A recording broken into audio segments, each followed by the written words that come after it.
apresentação. Deixa eu colocar aqui de novo. Ok. Estão vendo aí, gente? Dá para me falar ok?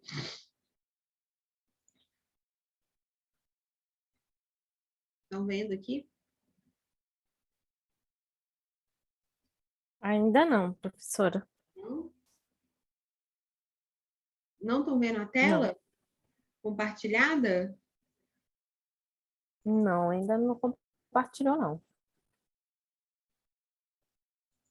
Vou começar de novo. E agora? Foi? Também não. Agora tá vindo. Porque realmente... Agora veio, professora. Beleza, agora deu aqui.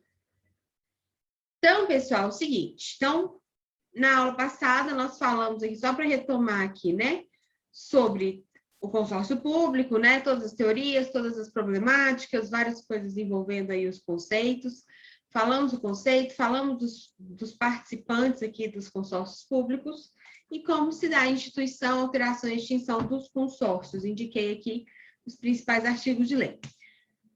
E aí, gente, faltou eu falar uma coisa importante, né?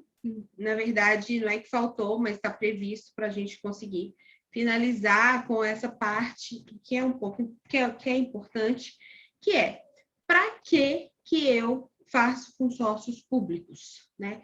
Quais são os objetivos de fazer os consórcios públicos? Eu preciso ter alguma vantagem, né?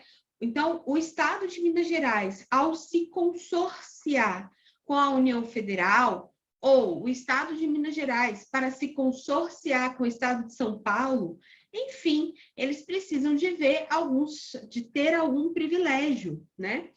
Para a gente poder justificar a feitura desses consórcios, tá bom? E aí, dentro dos privilégios, eu sistematizei 3 artigos aqui, que vocês vão acompanhar comigo, vou abrir aqui no Google, mas basicamente é o artigo 2º da Lei 11.107, deixa eu colocar aqui para vocês, estão vendo aqui? Artigo 2º, tá aqui, ó. Da Lei 11.107, que é a lei que rege todas as questões envolvendo consórcios públicos. Então, qualquer dúvida que vocês tiverem, sempre vocês busquem aí na Lei 11.107, ok? Bom, pessoal, então quais são os privilégios assim que são previstos aqui? Primeiro começar pelo artigo 2º, depois a gente vai lá para a Lei 8.666, tá bom? Então, firmar convênios, contratos, acordos de qualquer natureza, receber auxílios, contribuições, subvenções sociais ou econômicas de outras entidades e órgãos do governo. Então, para início de história, né? O consórcio público, ele pode receber valores, ele pode receber verbas provenientes de entes federativos que fazem parte ali do consórcio. Porque, senão, eu colocaria eles como uma empresa pública normal, né? Assim, ou então qual seria a grande vantagem de consorciar? É receber esses auxílios, é receber esses valores que podem manter aquele convênio ali funcionando e oferecendo o serviço que ele propôs a fazer, né? Então, a gente deu muitos exemplos aqui de trânsito, né? Então, quero fazer aqui uma linha direta, por exemplo, Belo Horizonte e Contagem. Quem vai financiar? Como que vai ser financiado? Isso tudo vai estar previsto aqui na lei que institui o consórcio. Mas, né, eu posso receber esses auxílios ou contribuições vinda desses entes, né, da Prefeitura de Belo Horizonte, de outras entidades que eventualmente fizer parte do consórcio, tá? E de outros órgãos do governo, tá bom? Então, é um grande privilégio. Eu não poderia, na minha empresa particular, receber valores de órgãos públicos, né? De forma alguma. Então, os consórcios públicos, eles são pessoas jurídicas, podem ser de direito público ou de direito privado, nós falamos sobre isso, mas a eles, né, cabem aí o recebimento de auxílios estatais, se for o caso, tá bom? No inciso 2º, nos termos do contrato de consórcio de direito público, promover desapropriações e instituir servidões nos termos da declaração de utilidade ou necessidade pública ou interesse social. Então, aqui, ó, de cara, né? O que eu posso fazer, gente? Desapropriação. Qualquer empresa pode fazer desapropriação? Claro que não. Mas se for interesse ali daquele consórcio, sim. Por quê? Lembrando, o que é esse consórcio, gente? É um consórcio em que se unem várias entidades, vários entes federativos, né? Então, é como se fosse as regras, né? Seriam as mesmas regras de direito aí para a administração pública direta. A prefeitura não pode desapropriar? Pode. Então, um consórcio público que a prefeitura fizer parte, ela também vai poder realizar e promover desapropriações, por exemplo, tá bom? Parágrafo 1º. Aqui já falei, né, na verdade. Artigo 2º, parágrafo 1º, inciso 2º, beleza. Agora, inciso 3º, ser contratado pela administração direta ou indireta dos entes da federação consorciados, dispensada a licitação. Qual que é a parte importante desse inciso aqui? Dispensada a licitação. Olha que legal.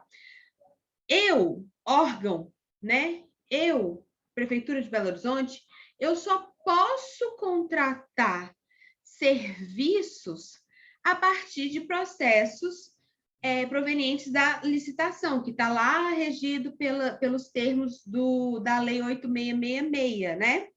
Só que, se eu faço parte de um consórcio público, é justamente para facilitar determinada área.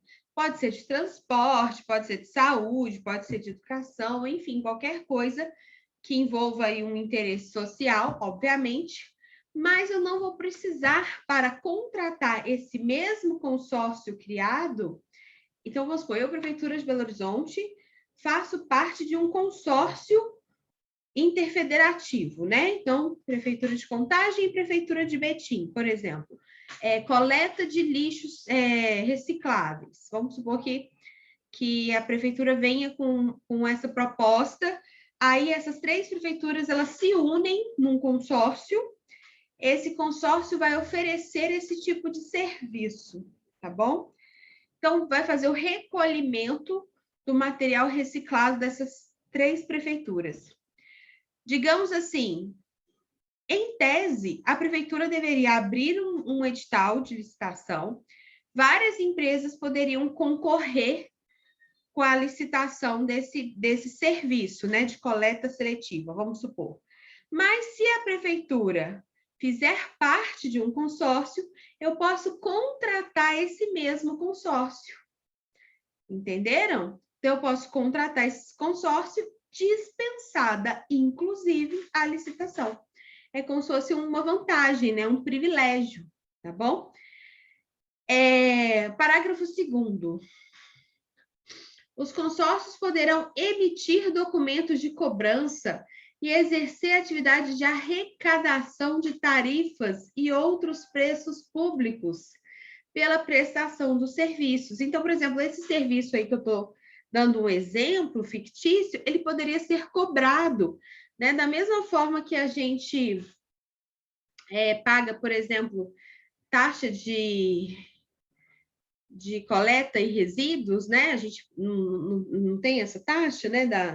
De coleta, não sei como é que chama, de limpeza urbana, né? Poderia-se ter uma taxa a mais de coleta de materiais recicláveis, se fosse interesse aqui da prefeitura. E aí, esse consórcio, ele poderia emitir através de taxas, por exemplo, criar uma taxa para esse tipo de coleta, e seria obrigatório, porque é um serviço ali interfederativo, no caso aqui, intermunicipal, desse exemplo fictício que eu criei aqui na minha cabeça, mas que vai fazer com que a prestação daqueles serviços, né, possam ser melhores administrados por meio de um consórcio público. Às vezes, só a Prefeitura de Belo Horizonte, ou ao contrário, né? Estão me ouvindo? Está parecendo que a minha internet está instável. Estou falando sozinha, será?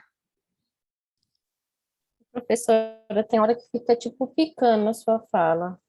Ai, que saco, hein? Mas está dando para entender?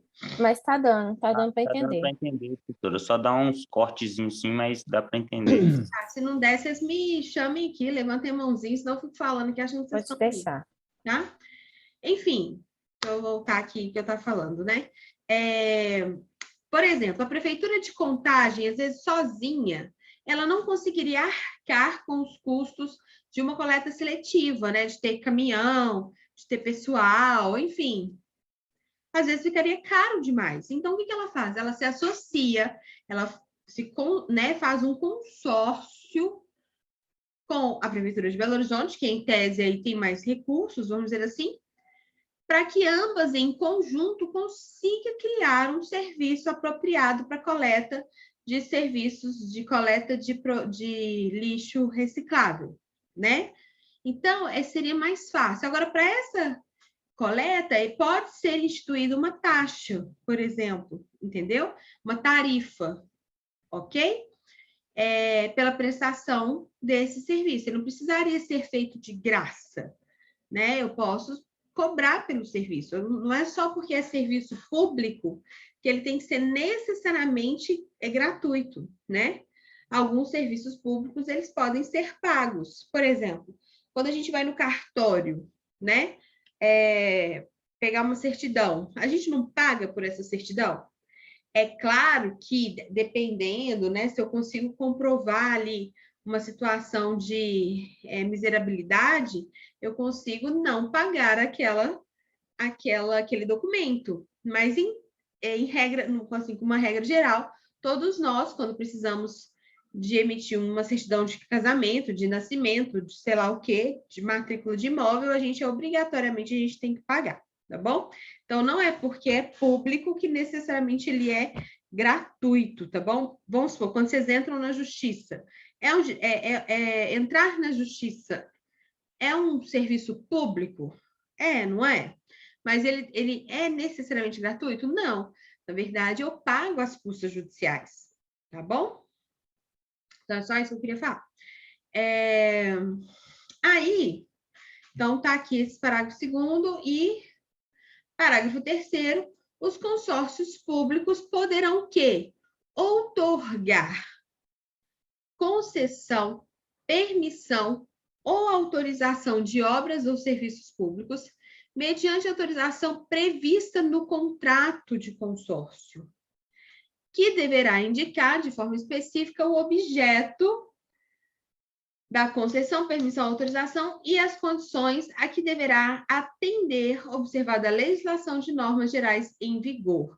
Ou seja, o que ele está falando aqui? Que ele também pode passar para uma outra empresa, né? Uma permissão, autorização de obras ou serviços, uma concessão, tá bom? Para contratar outros serviços que não é feito pelo próprio consórcio, mas isso tem que estar com uma autorização prévia, tá? Dentro do mesmo termo lá que for falar sobre o objeto desse consórcio. Dentro da lei que prevê a criação desse consórcio, tá bom? Mas eu estou falando de privilégios, né? O que pode fazer. Além disso, gente, eu tenho um artigo aqui da lei, quer ver? Separei aqui para vocês. Peraí, calma. Da lei 8666, aqui por cima, que são os artigos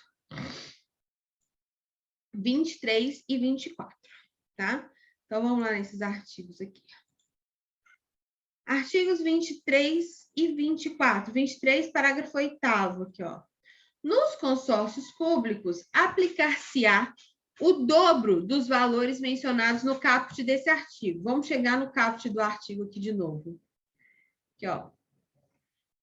Artigo 23. As modalidades de licitação a que se referem os incisos 1 a 3 do artigo anterior serão determinadas em função das seguintes limitações, tá? Nós estamos falando aqui da Lei 8666, que rege questões de licitação.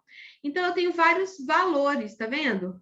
Aqui, ó, tomada de preço, concorrência, né, a forma de licitação. E aí, olha que interessante, quando eu chego lá no parágrafo 8º, nos casos de consórcio público, aplicar-se-á o dobro dos valores mencionados. Ou seja, né, eu tenho limites superiores para a celebração de contratos de licitação. Então, aqui, ó. Então, por exemplo, se eu tenho um valor aqui para obras e serviços de engenharia, né? Se eu tenho aqui uma concorrência até 1,5 milhão, se for por consórcio, esse consórcio pode prestar esse serviço cobrando até 3 milhões, tá? Porque o limite é o dobro, independente da escolha da modalidade, se é por convite, se é por tomada de preço ou se é de concorrência. Isso aí é um outro conteúdo, tá, gente? Eu só estou exemplificando aqui, eu não vou ficar explicando isso aqui agora, o que é convite, o que é tomada de preço e o que é concorrência. O que eu estou explicando agora é que, independente das modalidades aqui de licitação, se eu tiver um consórcio, esse consórcio pode oferecer o mesmo valor, o mesmo serviço, pelo dobro do valor, tá? Então, os limites para o consórcio públicos, eles são mais elevados, tá bom? Ok? Beleza? Aí, o artigo 24, logo abaixo. Opa! Deixa eu ver.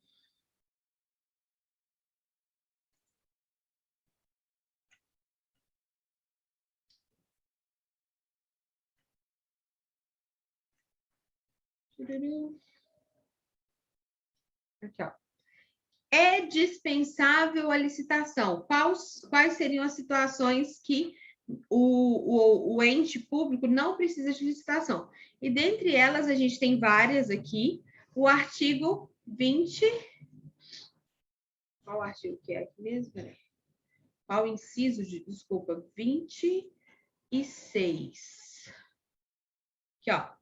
Na celebração do contrato de programa com o ente da federação ou com a entidade de sua administração indireta, para a prestação de serviços públicos de forma associada, ou seja, de consórcio, nos termos autorizados no contrato de consórcio público ou em convênio de cooperação, é dispensada a licitação, conforme está no caput, tá? Enfim, então, eu estou mostrando aqui, coloquei aqui, né, no slide. Vamos lá. Quais seriam os privilégios desses consórcios públicos? Combinado? Então, basicamente qual é a vantagem da Prefeitura de Contagem se associar com a Prefeitura de Betim? Por que ela não pode criar essa empresa sozinha? Por que ela não pode deter aquilo sozinho? Né? Porque às vezes ela não tem condição. E como o serviço vai atender uma e outra cidade, ou uma cidade e o estado, ou uma cidade, o estado e a União, é melhor que eu divida esses custos, por exemplo. E aí, turma, para finalizar aqui, a gente pode fazer isso de duas formas, tá? A Lei 11.107, ela vai determinar o seguinte, que os entes consorciados somente entregarão recursos ao consórcio público mediante um contrato de rateio, tá? Que está sistematizado em outro decreto, que é o decreto 6.017 de 2007, tá?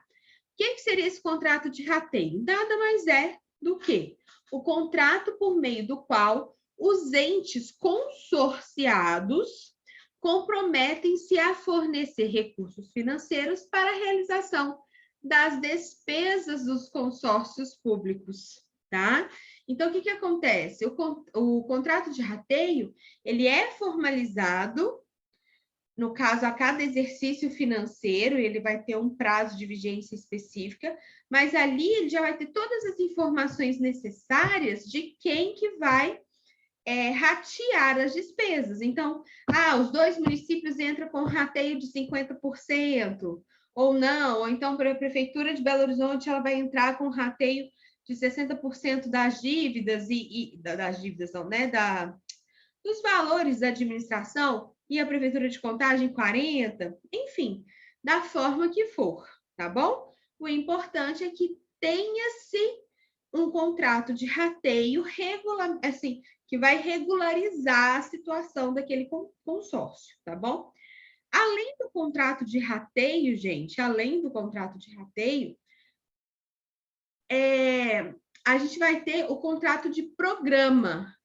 O contrato de programa, diferente do contrato de rateio, que ele já submete ali a existência de um consórcio público criado, o contrato de programa, ele tem por objetivo o quê? Constituir as obrigações entre os entes da federação para com outro ente ou até mesmo para com o consórcio público. Então, o que acontece? Eu não tenho necessariamente o consórcio público formado. Eu posso ter uma gestão associada de Belo Horizonte e Contagem, em que ambos os entes, né, eles se comprometem, né, a fazer uma cooperação de gastos sem necessariamente fazer por meio de consórcio. Mas, como o nosso assunto aqui é consórcio, existe uma outra forma de gestão associada dos serviços públicos, que eu faço um contrato de programa entre o consórcio criado e o ente federativo, ou os entes federativos, né? A pessoa jurídica criada, que é o consórcio X, e a Prefeitura de Belo Horizonte, assumindo a obrigação de prestar os serviços para Belo Horizonte e Belo Horizonte. Então, assim, quais são os serviços que aquele consórcio vai prestar, quanto que vai custar, como que isso vai ser definido? A partir desse contrato de programa, tá? Esses 2 contratos, pessoal, eles são documentos, vamos dizer assim, né? Que eles vêm além da instituição do próprio consórcio, tá bom? Mas que ele fala exatamente qual é o tipo de serviço que o consórcio vai prestar para a Prefeitura de Belo Horizonte e também os valores, né? Pelo contrato de rateio, como que Belo Horizonte, Contagem e Betim vai ratear essas despesas, ok? Então, coloquei o conceito, coloquei a fundamentação jurídica embaixo. Vocês sabem, pessoal, que quando a gente fala de... deixa eu receber uma mensagem aqui complexa. Quando a gente fala que fundamentação teórica em prova, vocês não fizeram isso na primeira prova, mas eu ignorei, tá? Mas quando eu peço fundamentação legal, não é fundamentação teórica, eu falo, explique o que quer dizer não sei o quê e dê a devida fundamentação legal. Vocês têm que me indicar o artigo de lei que fala sobre aquele conteúdo. Às vezes a pessoa estuda e fala assim, eu sei, tá aqui na minha cabeça. Mas ela não consegue indicar o artigo de lei. Eu não exigi isso na primeira prova, eu poderia ter exigido porque eu pedi isso nas instruções, mas eu quero que vocês me falem o seguinte, olha, conforme o artigo 4º, inciso 9º, né? E explica o que é o conceito. Isso vocês têm que fazer como hábito. Eu estou falando isso para a minha matéria, mas vocês vão ter que ter isso como hábito em todas as disciplinas. Por quê? Na prova da OAB, vocês precisam indicar os dispositivos legais. Prova de concurso, quando vocês chegam na fase aberta, tem que indicar os dispositivos legais, tá bom? Não pode só sair explicando, não. Então, vocês já comecem a habituar, né? Sempre indicar indicar, localizar na lei, por isso que eu falo, gente, sempre grife nos artigos de lei que a gente está estudando, porque é importante vocês indicar esses artigos de lei na prova, nas perguntas, quando as questões forem abertas, tá bom? Então, eu tento sempre colocar aqui, ó, a fundamentação legal do conceito, tá bom? Beleza, pessoal. Aqui, ó, só para indicar para vocês, até tô corrigindo aqui, ó. Eu coloquei um resumê, né? Um resuminho aqui dos consórcios públicos, das principais características que eu falei em aula. Então, tá aqui, ó. Tá? Não vou ficar lendo aqui, porque a gente já falou tudo especificamente, mas quem quiser dar uma revisada boa aí no que a gente falou, todas as características, ó. Tá bom? Dos consórcios públicos. E é isso. Faltava isso para finalizar a matéria, para finalizar o conteúdo. E aí vocês já podem dizer que vocês viram toda a matéria de administração pública indireta, tá? Finalizados aí no consórcio público. Vou mandar agora para vocês no grupo de WhatsApp esse slide em PDF, né? Para vocês conseguirem estudar, revisar aquela matéria que você tiver tido mais dificuldade, seja autarquia, seja fundação, seja empresas públicas, seja sociedade de economia mista, por aí vai, vocês pegam, né, e tentem entender isso, porque só pelo slide às vezes vocês não vão conseguir, embora, como eu já prometi para vocês, né, estou fazendo tudo muito completinho, considerando a dificuldade aí de acesso a livros, né, de acesso a livros físicos e virtuais. Então, eu estou tentando fazer o máximo completo. Tem 60 páginas, está dando 66 páginas o meu slide. Vocês imaginam, né? Se vocês forem ler esse conteúdo todo no livro, tá bom? Então, é isso, pessoal.